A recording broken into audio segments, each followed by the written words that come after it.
আসসালামু আলাইকুম। বাংলাদেশ বেতার সিলেট সংবাদ পড়ছি ফৌজি আজিজ।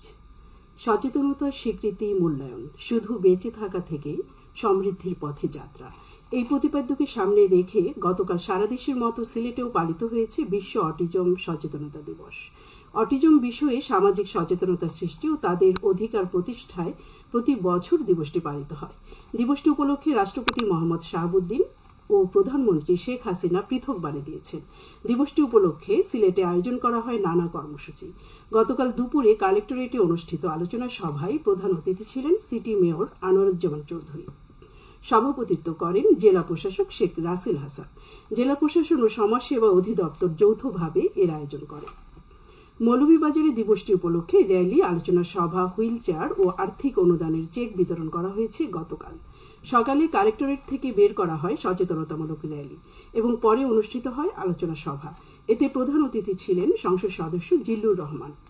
জেলা প্রশাসক ডক্টর উর্মি বিনতে সালামের সভাপতিত্বে বিশেষ অতিথি ছিলেন civil surgeon doctor Chowdhury Jalal Uddin Morshed ও পৌর মেয়র ফজলুর রহমান। পরে ১১৫ জন প্রতিবন্ধী শিশুর প্রত্যেককে এককালীন ৫,০০০ টাকার চেক ও ১৭ জন প্রতিবন্ধী শিশুর প্রত্যেককে একটি করে হুইল চেয়ার দেওয়া হয়। প্রশাসন ও সমাজসেবা অধিদপ্তরের ঊর্ধ্বতন কর্মকর্তা, জনপ্রতিনিধি সহ বিভিন্ন শ্রেণী ও পেশার লোক এ সময় উপস্থিত ছিলেন। জেলা প্রশাসন ও জেলা সমাজসেবা অধিদপ্তর যৌথভাবে এর আয়োজন করে। চলতি বছরের উচ্চ মাধ্যমিক ও সমমানের পরীক্ষা শুরু হবে আগামী ৩০ জুন। বাংলা প্রথম পত্র দিয়ে লিখিত পরীক্ষা শুরু হয়ে চলবে ১১ আগস্ট পর্যন্ত। ব্যবহারিক পরীক্ষা ১২ আগস্ট থেকে শুরু হয়ে চলবে ২১ আগস্ট পর্যন্ত। আন্তঃশিক্ষা বোর্ড পরীক্ষা নিয়ন্ত্রক কমিটির আহ্বায়ক অধ্যাপক আবুল বাশার স্বাক্ষরিত এক বিজ্ঞপ্তিতে গতকাল পরীক্ষার রুটিন প্রকাশ করা হয়েছে। পূর্ব ঘোষণা অনুযায়ী চলতি বছরের উচ্চ মাধ্যমিক ও সমমানের পরীক্ষাও পুনর্বিন্যাসকৃত সংক্ষিপ্ত সিলেবাসে অনুষ্ঠিত হবে। আগামী ১৬ এপ্রিল থেকে শুরু হবে উচ্চ মাধ্যমিক ও সমমানের পরীক্ষার ফর্ম পূরণ কার্যক্রম। এই প্রক্রিয়া চলবে ২৫ এপ্রিল পর্যন্ত। বিলম্ব ফি ছাড়া ২৮ এপ্রিল পর্যন্ত এই টাকা জমা দেওয়া যাবে। ২৯ এপ্রিল থেকে ২রা মে পর্যন্ত ১০০ টাকা বিলম্ব ফি দিয়ে ফর্ম পূরণ করতে হবে। কেন্দ্র ফি বাবদ প্রতি পরীক্ষার্থীকে ৪৫০ টাকা ও ব্যবহারিক পরীক্ষার ফি বাবদ পত্র প্রতি ২৫ টাকা দিতে হবে। অন্যদিকে ব্যবহারিক উত্তরপত্র মূল্যায়ন ফি নির্ধারণ করা হয়েছে ২০ টাকা। বিজ্ঞান শাখার পরীক্ষার্থীদের ২৬৮০ টাকা, মানবিক ও ব্যবসায় শিক্ষার্থীদের জন্য ২১২০ টাকা ফি নির্ধারণ করা হয়েছে। সোনালী ব্যাংকের মাধ্যমে এই ফি জমা দেওয়া যাবে বলে বিজ্ঞপ্তিতে জানানো হয়েছে। পবিত্র ঈদ উল ফিতর উপলক্ষে মৌলভীবাজারের শ্রীমঙ্গল সদর ইউনিয়ন পরিষদ ও রাজঘাট ইউনিয়ন পরিষদে প্রধানমন্ত্রীর পক্ষ থেকে অসহায় গরিব ও দুস্থ পরিবারের মাঝে ১০ কেজি ভিজিএফ এর চাল বিতরণ করা হয়েছে। গতকাল উপলক্ষে আয়োজিত অনুষ্ঠানে প্রধান অতিথি ছিলেন কৃষিমন্ত্রী ডক্টর মোহাম্মদ আব্দুস শহীদ। অনুষ্ঠানে প্রায় ৫,০০০ পরিবারের মাঝে ১ কেজি করে চাল দেওয়া হয়। সরকারি জাকাত ফান্ড থেকে অসচ্ছল লোকদের মাঝে জাকাতের চেক বিতরণ করা হয়েছে গতকাল হবিগঞ্জে। কালেক্টরেটে আয়োজিত অনুষ্ঠানে প্রধান অতিথি ছিলেন সংসদ সদস্য অ্যাডভোকেট মোহাম্মদ আবু জাহির। অনুষ্ঠানে ২০২৩-২৪ অর্থ বছরে সরকারি জাকাত ফান্ড থেকে ১৯০ জন নারী পুরুষের প্রত্যেকের হাতে ৫,৫০০ টাকা করে ১০ লাখ টাকার চেক তুলে দেওয়া হয়।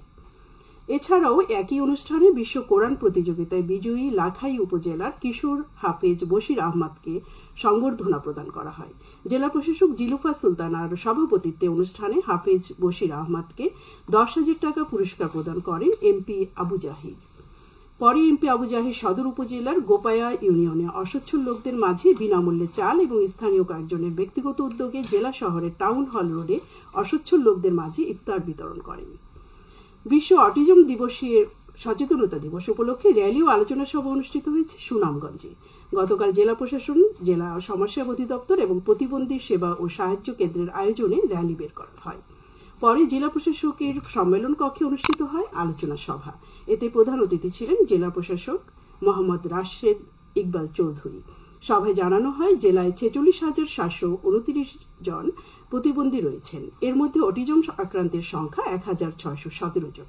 আলোচনা সভা শেষে প্রতিবন্ধীদের মাঝে হুইল চেয়ার বিতরণ করা হয়। খেলার খবর, ক্রিকেট।